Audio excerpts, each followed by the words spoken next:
أعوذ بالله من الشيطان الرجيم بسم الله الرحمن الرحيم ولقد آتينا موسى الكتاب وقفينا من بعده بالرسل وآتينا عيسى ابن مريم البينات وأيدناه بروح القدس أفكلما جاءكم رسول بما لا تهوى أنفسكم استكبرتم ففریقا کذبتم وفریقا تقتلون۔ اور بے شک ہم نے موسیٰ کو کتاب دی اور اس کے بعد پے در پہ رسول بھیجے، اور ہم نے عیسیٰ ابن مریم کو کھلی کھلی نشانیاں دی اور روح القدس سے ان کی تائید کی۔ پھر یہ آخر کیا معاملہ ہے کہ جب کبھی کوئی رسول تمہارے پاس کوئی ایسی بات لے کر آیا جو تمہاری نفسانی خواہشات کو پسند نہیں تھی تو تم اکڑ گئے۔ چنانچہ بعض انبیاء کو تم نے جھٹلایا اور بعض کو قتل کرتے رہے۔ روح القدس کے لفظی معنی ہے مقدس روح، اور قرآن کریم میں یہ لقب حضرت جبرائیل علیہ السلام کے لیے استعمال کیا گیا ہے۔ دیکھیے سورہ نحل 102 آیت نمبر 102۔ حضرت عیسیٰ علیہ السلام کو جب جبرائیل علیہ السلام کی یہ تائید حاصل تھی کہ وہ ان دشمنوں سے ان کی حفاظت کے لیے ان کے ساتھ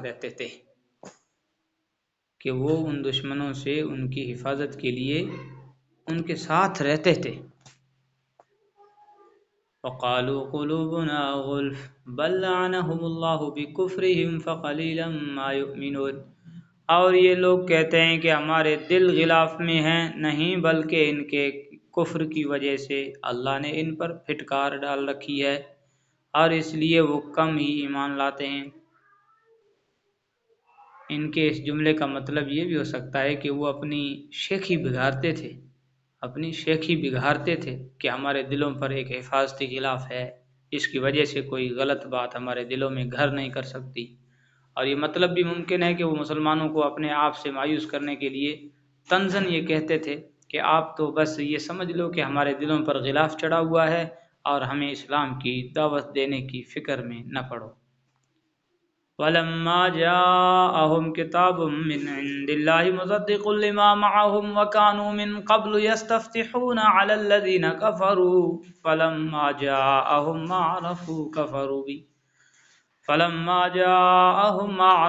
كَفَرُوا بِهِ فَلَعْنَةُ اللَّهِ عَلَى الْكَافِرِينَ۔ اور جب ان کے پاس اللہ کی طرف سے وہ کتاب آئی یعنی قرآن،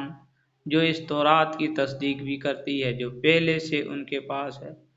تو ان کا طرز عمل دیکھو، باوجود یہ کہ یہ خود شروع میں کافروں یعنی بت پرستوں کے خلاف اس کتاب کے حوالے سے اللہ سے فتح کی دعا مانگا کرتے تھے، مگر جب وہ چیز ان کے پاس آ گئی جسے انہوں نے پہچان بھی لیا تو اس کا انکار کر بیٹھے۔ پس پھٹکار ہے اللہ کی ایسے کافروں پر جب یہودیوں کی بت پرستوں سے جنگ ہوتی یا بحث و مباحثہ ہوتا تو وہ یہ دعائیں مانگا کرتے تھے کہ یا اللہ آپ نے تورات میں جس آخری نبی کی خبر دی ہے اسے جلدی بھیج دیجیے تاکہ ہم ان کے ساتھ مل کر بت پرستوں پر فتح حاصل کریں۔ مگر جب وہ نبی حضرت محمد صلی اللہ علیہ وسلم تشریف لے آئے تو وہ حسد میں مبتلا ہو گئے کہ انہیں بنی اسرائیل کے بجائے بنی اسماعیل میں کیوں بھیجا گیا۔ چنانچہ یہ جان لینے کے باوجود کہ حضرت صلی اللہ علیہ وسلم پر وہ ساری علامتیں صادق آتی ہیں جو تورات میں نبی آخر الزماں کی بیان کی گئی ہیں، انہوں نے آپ کو ماننے سے انکار کر دیا۔ بئس ما اشتروا به انفسهم ان يكفروا بما انزل الله بغيا ان ينزل الله من فضله على من يشاء من عباده فباءوا بغضب على غضب وللكافرين عذاب مهين۔ بری ہے وہ قیمت جس کے بدلے انہوں نے اپنی جانوں کو بیچ ڈالا ہے کہ یہ اللہ کی نازل کی ہوئی کتاب کا صرف اس جلن کی بنا پر انکار کر رہے ہیں کہ اللہ اپنے فضل کا کوئی حصہ یعنی وحی اپنے بندوں میں سے جس پر چاہ رہا ہے کیوں اتار رہا ہے۔ چنانچہ یہ اپنی اس جلن کی وجہ سے بالہ غضب لے کر لوٹے ہیں، اور کافر لوگ ذلت آمیز سزا کے مستحق ہیں، یعنی ایک غضب کے مستحق تو وہ اپنے کفر کی وجہ سے تھے اور دوسرا غضب ان پر حسد اور ضد کی وجہ سے ہوا۔ وَإِذَا قِيلَ لَهُمْ آمِنُوا بِمَا أَنزَلَ اللَّهُ قَالُوا نُؤْمِنُ بِمَا أُنزِلَ عَلَيْنَا وَيَكْفُرُونَ بِمَا وَرَاءَهُ وَهُوَ الْحَقُّ مُصَدِّقًا لِمَا مَعَهُمْ قُلْ فَلِمَ تَقْتُلُونَ أَنبِيَاءَ اللَّهِ مِن قَبْلُ إِن كُنتُم مُّؤْمِنِينَ۔ اور جب ان سے کہا جاتا ہے کہ اللہ نے جو کلام اتارا ہے اس پر ایمان لے آؤ، تو وہ کہتے ہیں کہ ہم تو صرف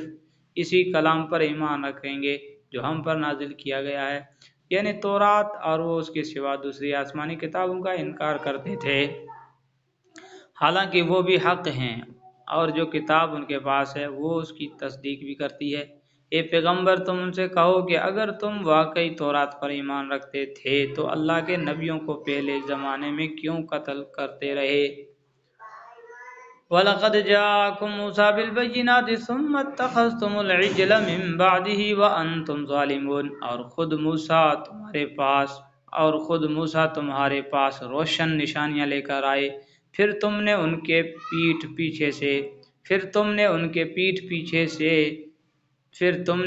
پیٹھ پیچھے یہ ستم ڈھایا کہ گائے کے بچھڑے کو معبود بنا لیا۔ وَإِذْ أَخَذْنَا مِيثَاقَكُمْ وَرَفَعْنَا فَوْقَكُمُ الطُّورَ خُذُوا مَا آتَيْنَاكُمْ بِقُوَّةٍ وَاسْمَعُوا قَالُوا سَمِعْنَا وَعَصَيْنَا وَأُشْرِبُوا فِي قُلُوبِهِمُ الْعِجْلَ بِكُفْرِهِمْ قُلْ بِئْسَ مَا يَأْمُرُكُمْ بِهِ إِيمَانُكُمْ إِن كُنتُم مُّؤْمِنِينَ۔ اور وہ وقت یاد کرو جب ہم نے تم سے عہد لیا اور تمہارے اوپر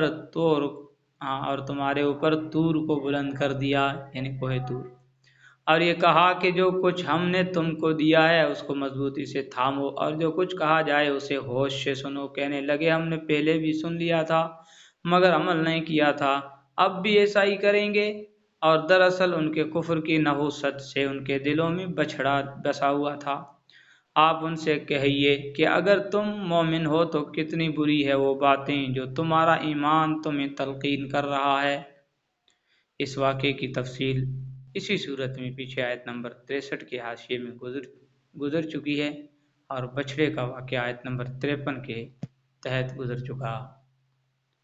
قُلْ إِن كَانَتْ لَكُمُ الدَّارُ الْآخِرَةُ عِندَ اللَّهِ خَالِصَةً مِّن دُونِ النَّاسِ فَتَمَنَّوُا الْمَوْتَ إِن كُنتُمْ صَادِقِينَ۔ اور آپ ان سے کہیے کہ اگر اللہ کے نزدیک آخرت کا گھر تمام انسانوں کو چھوڑ کر صرف تمہارے ہی لیے مخصوص ہے جیسا کہ تمہارا کہنا ہے، تو موت کی تمنا تو کر کے دکھاؤ اگر واقعی سچے ہو۔ وَلَن يَتَمَنَّوْهُ أَبَدًا بِمَا قَدَّمَتْ أَيْدِيهِمْ وَاللَّهُ عَلِيمٌ بِالظَّالِمِينَ۔ اور ہم بتا دیتے ہیں کہ انہوں نے اپنے جو کرتوت آگے بھیج رکھے ہیں ان کی وجہ سے یہ کبھی ایسی تمنا نہیں کریں گے کہ اللہ ظالموں کو خوب جانتا ہے۔ یہ بھی قرآن کریم کی طرف سے ایک چیلنج تھا جسے قبول کر لینا ان کے لیے کچھ بھی مشکل نہ تھا۔ وہ بآسانی کم از کم زبان سے علل اعلان موت کی تمنا کر کے دکھا سکتے تھے، لیکن چونکہ وہ جانتے تھے کہ یہ خدائی چیلنج ہے اس لیے ایسی تمنا کا اظہار انہیں فوراً قبر میں پہنچا دے گا، اس لیے کسی نے ایسی جرت نہیں کی۔ وَلَتَجِدَنَّهُمْ أَحْرَصَ النَّاسِ عَلَى حَيَاةٍ وَمِنَ الَّذِينَ أَشْرَكُوا يَوَدُّ أَحَدُهُمْ لَوْ يُعَمَّرُ أَلْفَ سَنَةٍ وَمَا هُوَ بِمُزَحْزِحِهِ مِنَ الْعَذَابِ أَن يُعَمَّرَ وَاللَّهُ بَصِيرٌ بِمَا يَعْمَلُونَ۔ بلکہ یقیناً تم ان لوگوں کو پاؤ گے کہ انہیں زندہ رہنے کی حرص لالچ دوسرے تمام انسانوں سے زیادہ ہے، یہاں تک کہ مشرکین سے بھی زیادہ۔ ان میں کا ایک ایک شخص یہ چاہتا ہے کہ 1000 سال عمر پائے، حالانکہ کسی کا بڑی عمر پا لینا اسے عذاب سے دور نہیں کر سکتا، اور یہ جو عمل بھی کرتے ہیں اللہ اسے اچھی طرح دیکھ رہا ہے۔